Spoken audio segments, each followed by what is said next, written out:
ফাতিহাটা প্রথম থেকে তেলাওয়াত করব। প্রথম থেকে কি বলতে হবে? আউযু বিল্লাহ বিসমিল্লাহ দুটোই কি বললাম বুঝলেন? এবার আমি সূরা ফাতিহা বলার পর সূরা বাকারা 30 নম্বর আয়াত থেকে শুরু করছি, ধরে নেন। সেই ক্ষেত্রে কি বলা লাগবে? এই শুধু বিসমিল্লাহ কি বলে? শুধু আউযু বিল্লাহ কি বললাম বুঝলেন? তাহলে কোরআনের কোন সূরা প্রথম থেকে শুরু করতে গেলে আউযু বিল্লাহ বিসমিল্লাহ দুটোই, এগুলো মনে রাখবেন, মনে রাখবেন তো। আর কোন সূরার মাঝখান থেকে তেলাওয়াত করতে গেলে শুধু আউযু বিল্লাহ। এবার আপনাদেরকে মজার যে কথাটা বলবো সেটা হচ্ছে এই, আল্লাহ পবিত্র আল কোরআনে বলছেন, ফাইযা কারাতাল কোরআন ফাসতাইদ বিল্লাহি মিনাশ শাইতানির রাজিম। তোমরা যখনই কোরআন তেলাওয়াত করবে শয়তানের কুমন্ত্রণা থেকে আল্লাহর নিকট আশ্রয় প্রার্থনা করো। আরে কোরআন পড়ার আগেই শয়তানের কুমন্ত্রণা থেকে আশ্রয় চাইতে হবে কার কাছে? আল্লাহর কাছে। এই বক্তব্য আগে কোনোদিন শুনেছেন কি আমি জানি না, আর যদি শুনে থাকেন আবার আপনি শুনুন। পৃথিবীর সব থেকে বড় ইবাদত, তার নাম কি? আপনি ভয় করছেন বলুন, নামাজ, সেটা বলুন। নামাজ, তাই তো? আচ্ছা, নামাজ কি বলে শুরু করে? আল্লাহু আকবার, তাই না? আচ্ছা, তারপরে বড় ইবাদত ধরে নেন একটা রোজা, ধরে নেন রোজা, ধরে নেন, তাই না? ইফতারি করে কি বলে? বিসমিল্লাহ বলে ইফতারি করে, তাই তো? জি। আচ্ছা, তারপরে বড় ইবাদত ধরে নেন হজ করা, বড় ইবাদত। হজ করার সময় কি বলে করে? এই যে লাব্বাইক আল্লাহুম্মা লাব্বাইক লাব্বাইক লা শারীকা লাকা লাব্বাইক ইন্নাল হামদা ওয়ান নি'মাতা লাকা ওয়াল মুলক লা শারীকা লাক, বলে না? বলে। চলো এবারে দান করা, এটা কি ইবাদত না? ইবাদত। তো দান হলো কি বলে করে? এই যে এখানে দান করছিল নাজমিল সাহেবকে, কেউ এরকম করে বলে আউযু বিল্লাহি মিনাশ শাইতানির রাজিম, নাজমিল সাহেব আমার মায়ের নামে 2000, কি বলে? পৃথিবীতে কোনো আমল করার আগে আউযু বিল্লাহি মিনাশ শাইতানির রাজিম পড়তে হবে, কোনো ইবাদত নেই, কোনো ইবাদত নেই। একটি মাত্র ইবাদত আছে, যে ইবাদত করার আগে, যে আমল করার আগে শয়তানের কুমন্ত্রণা থেকে আল্লাহর নিকট আশ্রয় চাইতে হয়, তার নাম কি? কোরআন তেলাওয়াত। কি বলছি বুঝতে পারছেন? আউযু বিল্লাহ দিয়ে নামাজ শুরু হয় না, হজ আউযু বিল্লাহ দিয়ে শুরু হয় না, যাকাত আউযু বিল্লাহ দিয়ে হয় না, দান আউযু বিল্লাহ দিয়ে হয় না, ওযু আউযু বিল্লাহ দিয়ে হয় না, হয় না। একটি মাত্র ইবাদত, যে ইবাদতটা করতে গেলে আল্লাহর কাছে আশ্রয় চেয়ে নিতে হয় শয়তানের জন্য, তাই না? আচ্ছা, এটা কেন কোনোদিন জানার ইচ্ছা করেছে?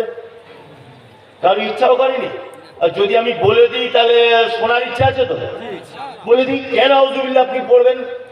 এতে কত যে মজা আছে।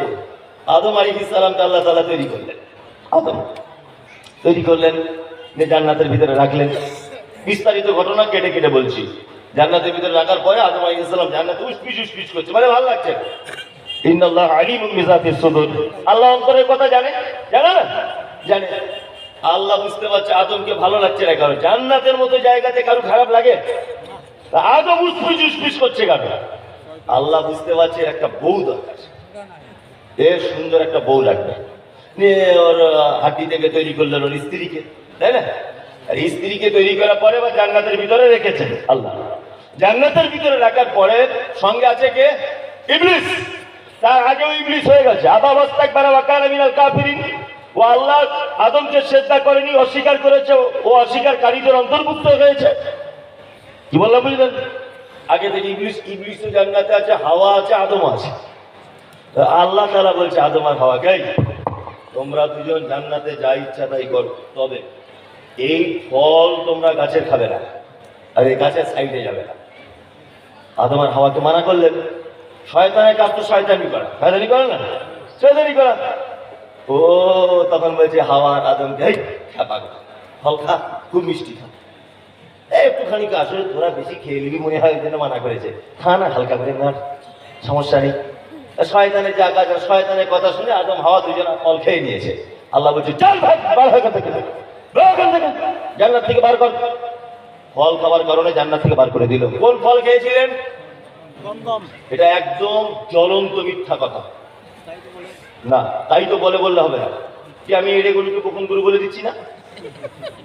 আমি বলে দিল, আপনি তো বিশ্বাস করবেন না, লেজ তুলে দেখবেন, দেখবেন না? আপনি এর বেলা করে লেজ তুলে দেখলেন না? এইটাই তো আমাদের দোষ। মাঝখানে একটা কথা বলছি গল্প আকারে। একটা লোক গরু চেনে না, গরু চেনে না, এড়ে কোনটা বকুন কোনটা বুঝে না।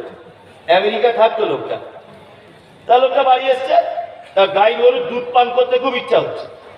তার কাছে টাকা ছিল, 30 বছর পরে ফিরেছে, সকালবেলাতে গরু হাটে যাচ্ছে, ওই অমরপুরের গরুর হাটে একটা গরু কিনছে, বা সাঁইতিয়ার হাটে।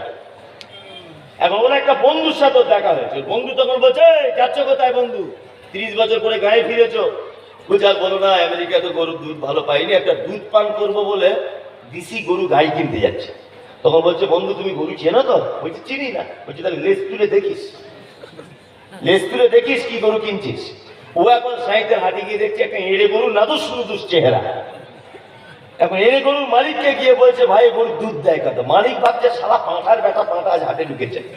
আচ্ছা, এড়ে গরুর দাম জিজ্ঞেস করে, হ্যাঁ এড়ে গরুর দুধ জিজ্ঞেস করে, নিশ্চয় ও বড় পাঁঠা। তখন মালিক তখন বুঝতে পেরেছে, এ তো বোকা, কিছু বুঝে না। তখন মালিক বলছে, আগে 13-14 কেজি হতো, এখন বাছুর বড় হয়েছে, 8-9 কেজি হয়। কি বললাম বুঝলেন? এখন এ তখন বলছে, ভাই দাম কত? তা বলছে, ভাই 40,000।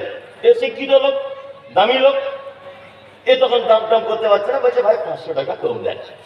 আর ও তো দেখছি এ তো হেলে করবে, 20,000 দাম। আর ও দিতে চাইছে 40,000, বিক্রি করে দেয়। বিক্রি করে দিয়েছে। বিক্রি করার পরে ওর মনে পড়েছে, বন্ধু বলেছিল লেজ তুলে দেখতে। বন্ধুর কথা অনুযায়ী ও তখন গরুর মালিককে বলছে, ভাই একটু লেজটা তুলে দেখবো। মালিক তখন বলছে, ঠান্ডা, খারাপ জায়গায় লেজ তুলে দেখে লোক কি বলবে? আপনি শিক্ষিত লোক। আচ্ছা, গরুর পিছনের দিকটা একটা খারাপ জায়গা, কি জায়গা না? পেচ্ছাপ পায়খানার জায়গা আছে, আছে না? তাই এটা সবার সামনে যদি লেজ তুলে থাকে, তাই এটা একটা দৃষ্টিগত ব্যাপার, ব্যাপার কিনা? এখন ও দেখছে, ও তখন ভাবছে সত্যিই তো তাই, নোংরা জিনিস দেখে লাভ কি? বাড়ি চলে আসি, হাঁটি হেঁটে হোক আর ট্র্যাক্টরে করে হোক, গরুটাকে বাড়ি নিয়ে এসছে। বাড়িতে আনার পরে গোয়াল আসছে দুধ দহন করতে।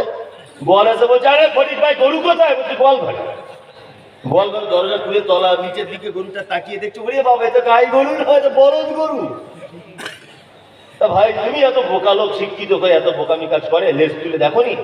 তখন বলছে, আমি লেজ তুলতে গিয়েছিলাম, শালা গরুর মালিক আমাকে তোলার সুযোগ দেয়। কি হয়েছে বুঝতে পারছেন না? হ্যাঁ, হুজুর বারবার বলছে, হুজুর বারবার বলছে, তোমার বাড়িতে কোরআন খতম করো, তোমার বাড়িতে কোরআন খতম করো। আরে রহমতের বরকত একেবারে গাছের পাতার মতো জোরে জোরে জোরে জোরে জোরে জোরে পড়বে। আচ্ছা হুজুর, এই কোরআন খতম ব্যাপারটা আছে কোথায়? এই বিয়াদব কোথাকার, তুমি জেনারেল শিক্ষিত ছেলে, তুমি কি বলছো? হুজুর আপনি যে বলছেন যে সাদ্দাতের বড় জান্নাত ছিল, হুজুর এটা কোন হাদিস আছে? আর বিয়াদব কোথাকার, তুমি মাদ্রাসায় পড়া ছাত্র, তুমি সাদ্দাতের জান্নাত সম্পর্কে তুমি কি বলছো? হুজুর আপনি যে বলছেন গন্ধম ফল খেয়েছে হাওয়ার আদম, এটা সত্যি কি হাদিস আছে? মলি সাহেবের উপরে কথা বলো না, তোমার ইমান চলে যাবে। এই পাক্কা চিটার হুজুর। আল্লাহ তাআলা বলেছেন, ফাসআলু বিআহলা যিকর ইন কুনতুম লা তা'লামুন বিল বায়িনাতি যুবুর। তোমার জানা না থাকলে জ্ঞানী মানুষদের কাছ থেকে জেনে নাও প্রমাণ সহকারে। গন্ধম ফল সারা জীবন শুনে শুনে এলেন। মুমতাজুল ইসলাম বলছে, এটা পচা মিথ্যা কথা, কোনো হাদিস কোরআনে নেই। কোরআনে যে শব্দ এসেছে সাজার গাছ, আম গাছ হোক, জাম গাছ হোক, পটলের গাছ হোক, আদার গাছ হোক আর ঝিঙের গাছ হোক, তোমার দেখে লাগবে। কি বলছি বুঝতে পারছেন না? আপনি গাছের ফল খেতে মানা করেছেন, ওইটা আপনি বিশ্বাস করেন না। ইসলামের ব্যাপারে বেশি গেঁড়া কল করে প্রশ্ন করতে যাবেন না, ইমানের খাতরা হবে। নদিয়াতে বক্তব্য রাখছি, তো একজন আমাকে প্রশ্ন করেছে, হুজুর আপনি তো বলেন কাঁধে 2জন ফেরেশতা থাকে, সব নাকি লিপিবদ্ধ করে, তা ওদের খাতাগুলো কোথায় থাকে? তো এটা কি কোনো প্রশ্ন? আরে তোর বাপের মাথায় এটা কোনো প্রশ্ন? এটা একটা ইমানের ব্যাপার। ফেরেশতারা লিপিবদ্ধ করে, এটা একটা কি ইমানের ব্যাপার, আপনাকে বিশ্বাস করে নিতে হবে। কি বলছি বুঝতে পারছেন? তাহলে আমি যে কথা বলতে বলতে এলাম, আদম আলাইহিস সালামকে আল্লাহ ফল খেতে মানা করলেন, ফল খেয়ে নিলেন, বার করে দিলেন। আদমকে ফেলেছিলেন কোথায়? ভারতে।